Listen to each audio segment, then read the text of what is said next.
Hi, I'm Father Jason Bowden, and I am the Canon for International Missions here in the Diocese of Quincy. And I want to introduce you to a weekly interview series of your brothers and sisters, those who are called to be missionaries here in the Diocese of Quincy.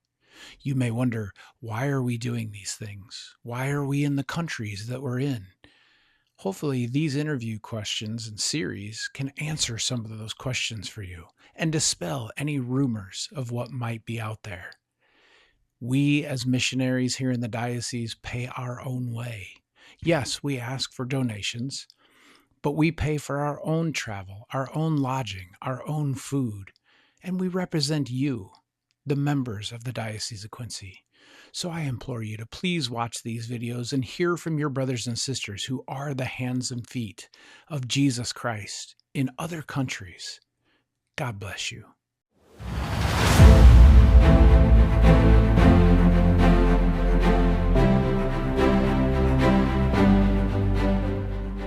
I'm here joined today by my sister, Shelly Burklow, who is a missionary of the Diocese of Quincy. How many times have you been to Colombia on mission now? This is my third time. Third time. Excellent.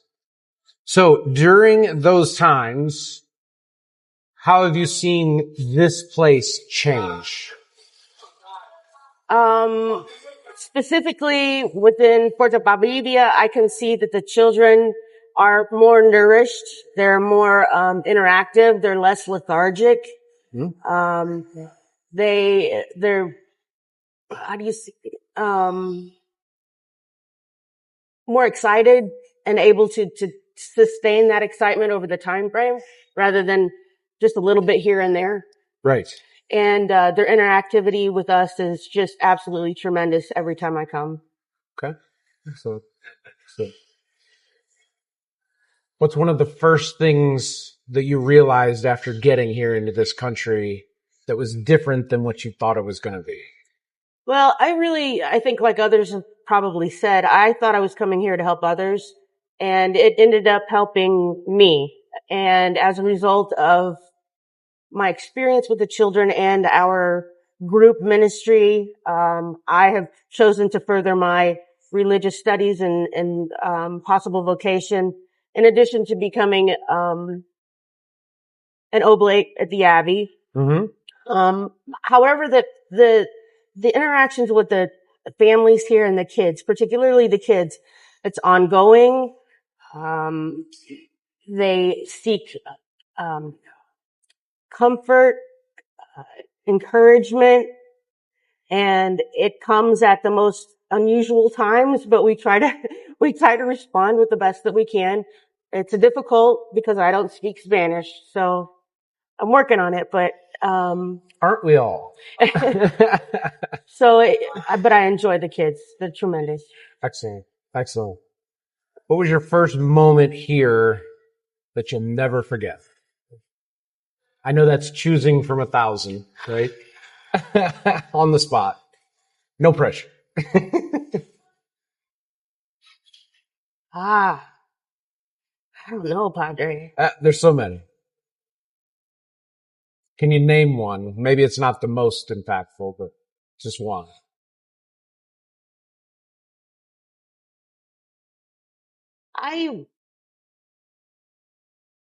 As a child, probably not many people know but I was homeless as a child for a period of time. And I think that, seeing the children not having regular meals, not having the support from adults oftentimes within their families, really helped me to have some healing. Sure. Because I could participate in their well-being. Yeah.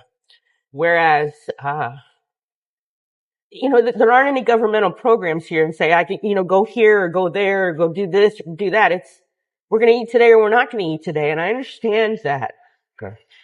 So excellent. Just realizing. Thank you for that perspective. Absolutely. So let's drill down into this trip after you take a moment. Let's drill down into this trip in particular. Was there a moment during this past week that have made you realize, even more than you already knew, that this work matters? When we were at Senna and I realized all the different possible organizations that we could involve our kids with and our families with, that we could help provide sustainable income to feed our families here. These are our families too, whether we like it or not. These are our families. It's our diocese. And we could provide for them an education, continuing ability to provide for their families. It's not about, this is about eating, drinking, shelter, and, their reverence for God is absolutely tremendous. You do not find the reverence within the United States very often. Right. I Right. hope that made sense. Sure, absolutely. So on this trip in particular, was there a moment here that brought you the most joy? When I saw the vegetables at Senna and I thought that maybe we could help provide that for them to eat. So self-sustainability. Yes. And a future. Yes. Yes. And yes. Among many others. But What was a moment that made you smile uncontrollably on this trip?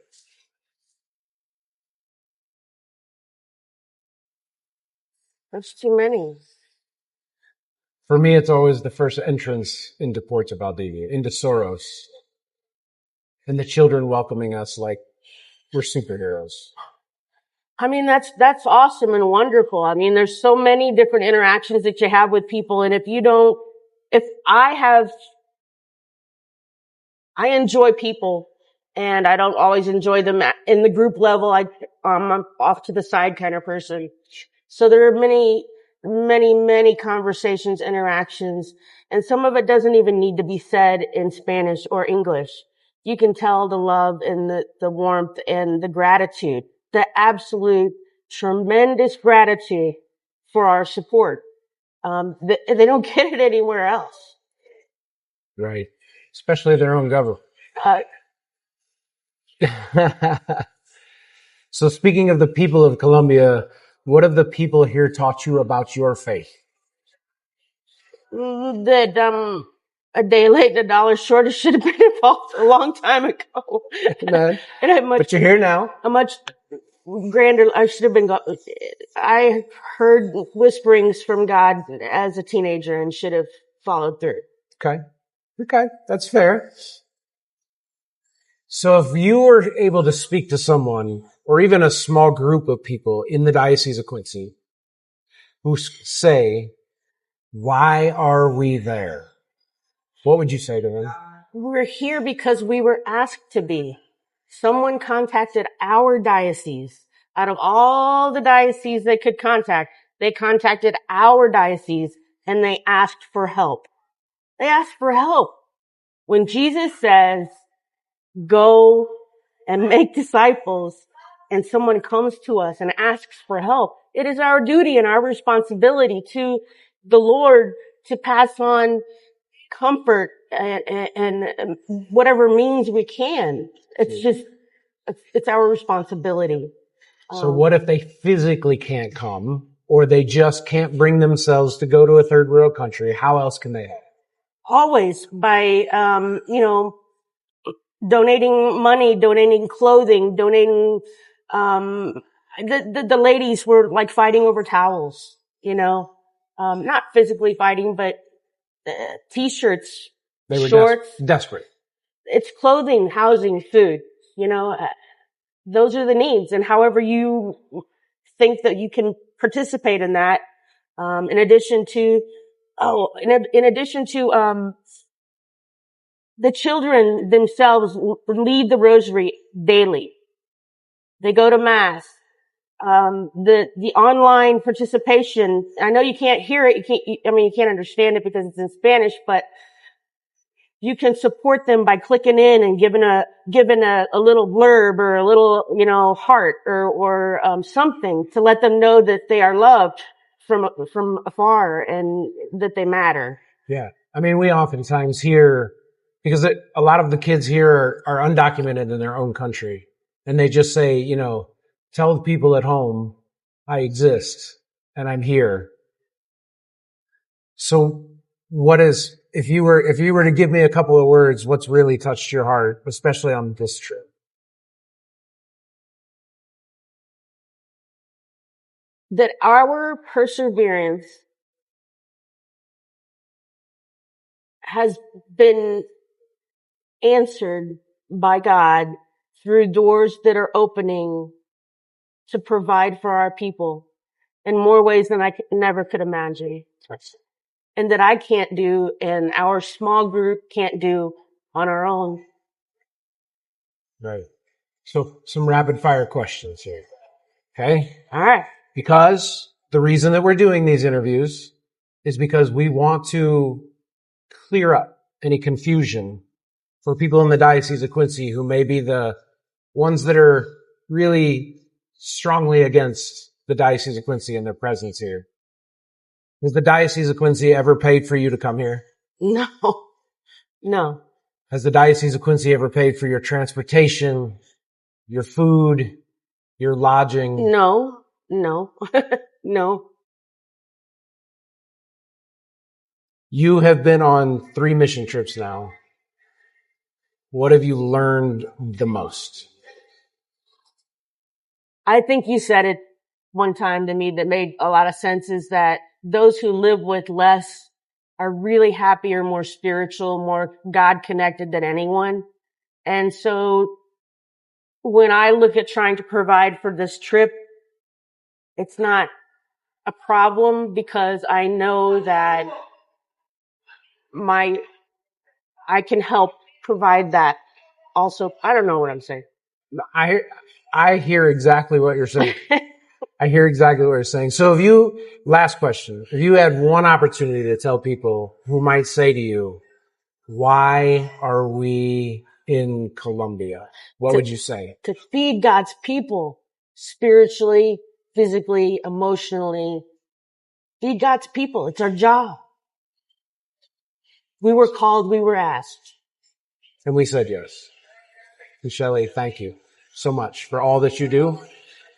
And thank you for being a part of this team. Thank you. God bless you. Thank you.